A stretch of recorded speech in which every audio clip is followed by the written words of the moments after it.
Hey everyone, welcome back to yet another Grandmaster Nightfall Guide video. Today I'm going to go over the Proving Grounds Grandmaster Nightfall and detail how me and my fire team managed to beat it.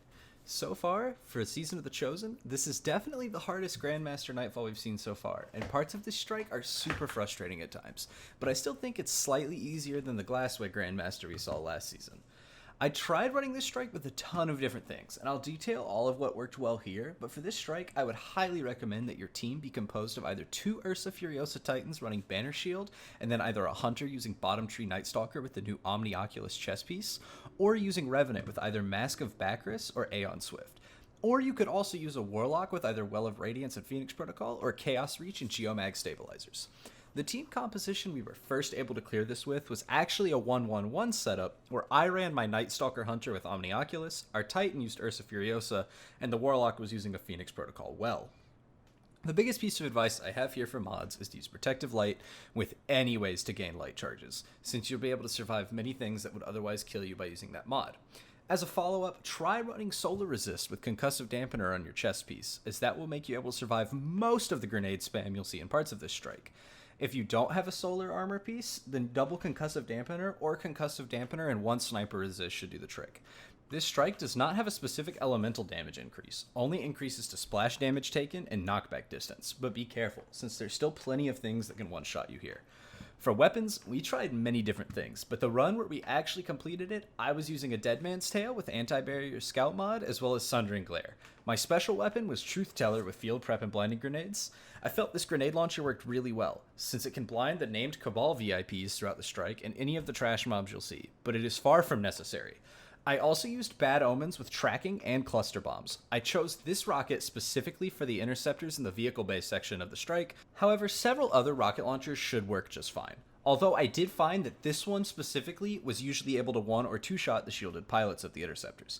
My teammates both used anti-barrier snipers, with our Titan using Izanagi's Burden with anti-barrier rounds, as well as an unstoppable posterity hand cannon with a Code Duello and Impulse Amplifier and Frenzy, although most rolls of that rocket should work fine. Our Warlock used anti-barrier sniper on his Succession, unstoppable rounds on his Palindrome, although most other Void hand cannons will work here, and Anarchy in his heavy slot.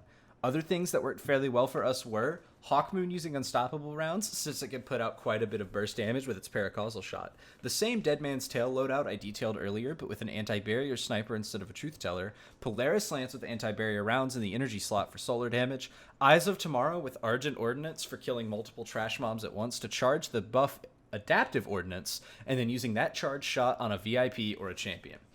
You could also do Two-Tailed Fox for void or solar damage, area of effect suppression, and burn damage, but the tracking on this one isn't great. It's still decent enough considering that you get two rockets for one here. More Anarchy than we used, since that weapon is just so powerful, and there's certainly some other things I'm missing, but this is a short list. Let's just get into the room-by-room breakdown, since this strike will be a long one. At the start, we just killed the trash ads, the Scorpius turrets, and then the Unstoppable Champion, focusing on moving up towards the tank. We kept clearing champions first, focusing on Scorpius turrets and then the trash ads where we could. Eventually, the first mini-boss will spawn, and he has a lot of health, so just kill the Unstoppable Champion and the trash ads, then chip away at the boss. At half health, he'll put up a shield generator and spawn another champion and more ads. You can try to rush the shield, but we just cleared ads and champs again, broke the generator, and went back to fighting the boss. Once he dies, enter the tank, kill the 3 red bars, and keep moving. Once you go up the lift, kill the red bars right below the control room and drop down. We ran to the blast shield on the left side right away, killed the 2 snipers, and then tried to burst down 1 or 2 of the interceptors. From there, we just killed what we could, whether that was the named Cabal VIPs, the champions, or the red bars. One thing to note is that the blast shield we were hiding behind is not completely safe, since the gap in the bottom of the square plate can be shot through by enemies. However, this spot is probably the safest in the room from what we could find.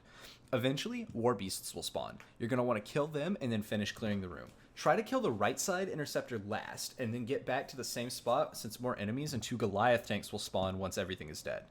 Kill snipers right away again, then focus on champions, named VIPs, and other ads. When you kill one of the tanks, more enemies will spawn, so try and kill both at the same time if possible so that the enemies spawn with no tanks left in the room. We did this by having our Izanagi's Burden Sniper break off and shoot the right side tank to prep it for the kill, while me and the remaining teammate focused the left one, and then we finished both with a rocket at the same time, since finishing off the tanks can be a pain if you can't see the rear legs.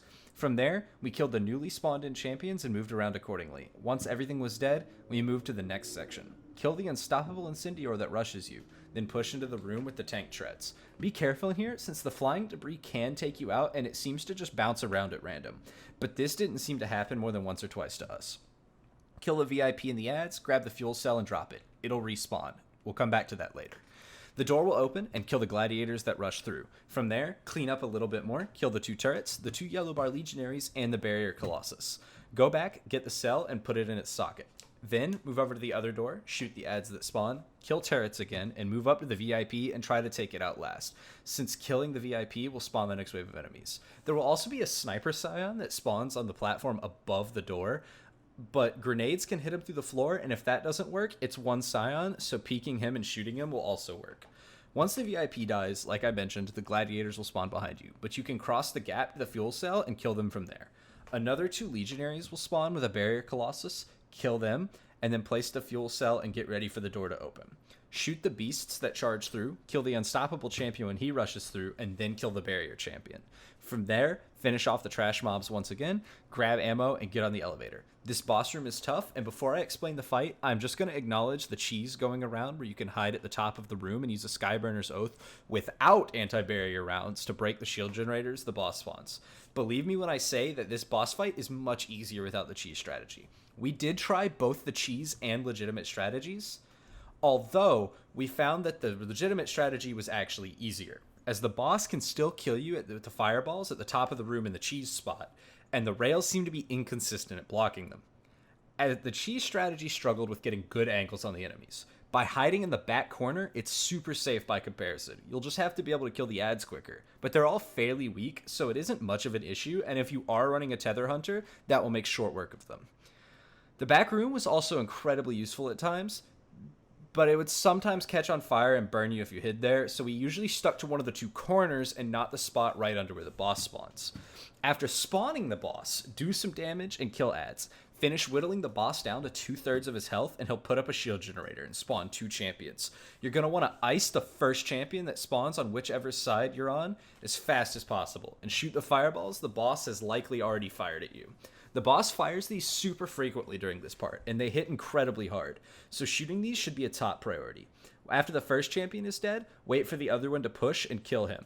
From there, have somebody go into the boss's shield bubble and shoot his generator until it breaks. Don't try and push for an instant break, just chip at it till it goes down.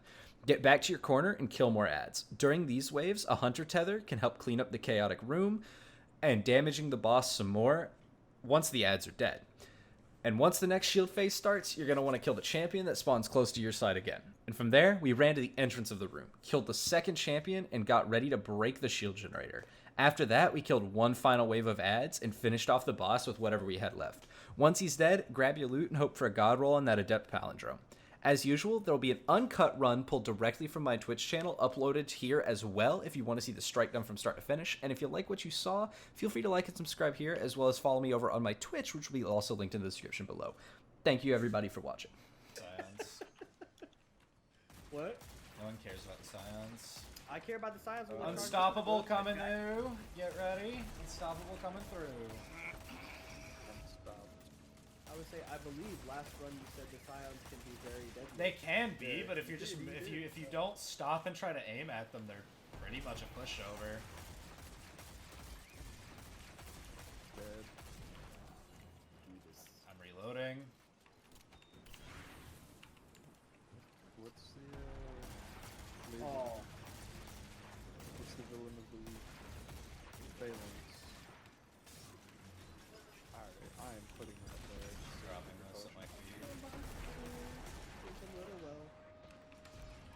Oh, that's fucking silence still up. Thank you. Yep. I'm very Guys in the back are blind. Where did he go? Did he get fucking yeeted off again? I don't know. I guess. Wait, did you kill him, John? I think so. Oh, that's the other thing. If you stand too close to this edge, the geometry on these are weird and they'll get sucked down. Sick. Get ready to blast.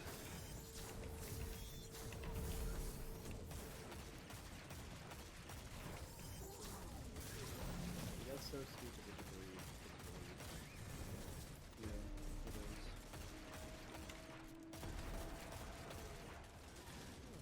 as intended, I see. Legionary. You like that, Johnny? Alright. Pop him. Got it. Here we go. What if I told you? I'm blinding the Up to 60? legionnaires. Now it's time. 1 to 5. I wish I was. Oh fuck! You had a grenade stuck to your shield. That's on me. No, I am barely alive.